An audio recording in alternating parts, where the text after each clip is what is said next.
I'm first going to show you a simple card mask inspired by African mask making and done by one of my learners a while ago. Um, it is using metallics on black card. So this just gives you an example of a simple mask. All sorts of things have been used like aluminium foil, gold paper, oil pastels, a little bit of gold paint, a funny motley paper, and areas have been cut out for the eyes. You could also cut the nose out a little bit for comfort so that it sticks up. This whole thing could have been done with oil pastel. You don't actually need all the shiny things. You can take various colors that look like gold or gray that looks like silver. So here we've made two holes, and as you can see, a wonderful mask that transforms somebody into perhaps a king or a warrior. Okay, so that's one kind of mask. Looking at the box mask, I intentionally haven't finished it. I'd like to use a bit for the imagination, but I'd like to show you how I've started, and then you as teachers and learners can take it wherever you want it to go.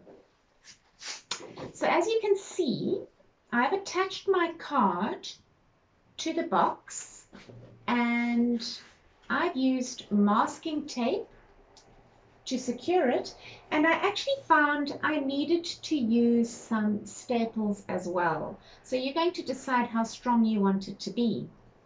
I made some holes in the side and I added some cord. I can see through it. I made little holes where the eyes are going to be. You need to help the learners with symmetry and balance, because ideally the mask needs to be more or less in the middle, and the eyes need to be symmetrical, the same shape. They can distort proportion. In other words, the nose might be bigger, or the eyes might be bigger or smaller.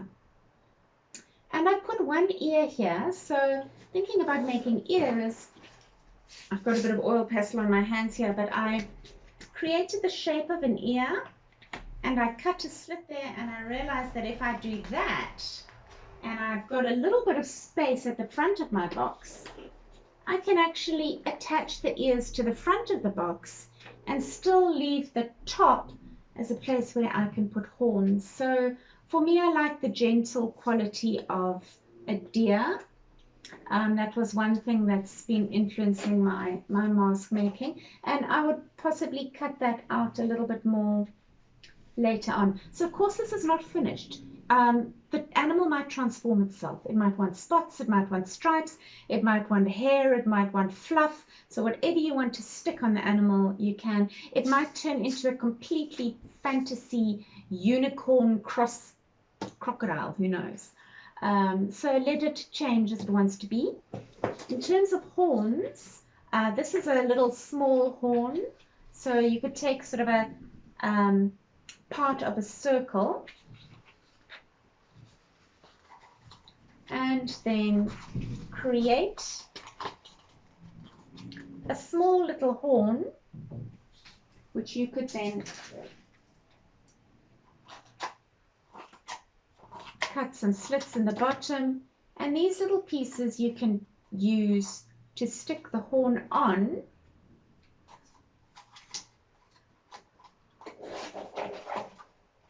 to the top of the box. I hope you can see there's now ears and a horn, and of course I would do the same for the other side. So it's got two ears and two horns. If you want longer horns, you'd need a much bigger circle, because the length of the horn is going to be the length from the center of the circle to the end of the circle, to the edge of the circle. And so you could even create these very long horns. So I hope this inspires you. It really is just the beginning. There's so much that could be done.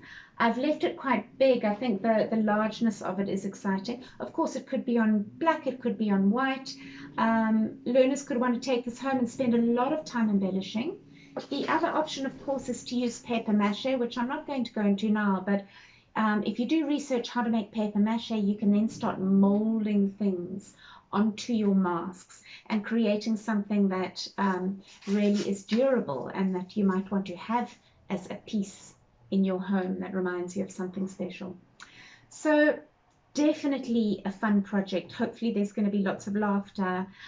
It could be taken into drama. It could be taken into a little bit of a story afterwards. And I really do recommend that you leave a little bit of time for learners to optionally share something about their process and perhaps even act out a little story or something little that comes from their animal. They could also give it a name and just start relating a little bit with it as a piece of drama or as a piece of a little ritual that you can all do together. Enjoy yourselves. So much fun, so exciting. And I will see you back here for the next video.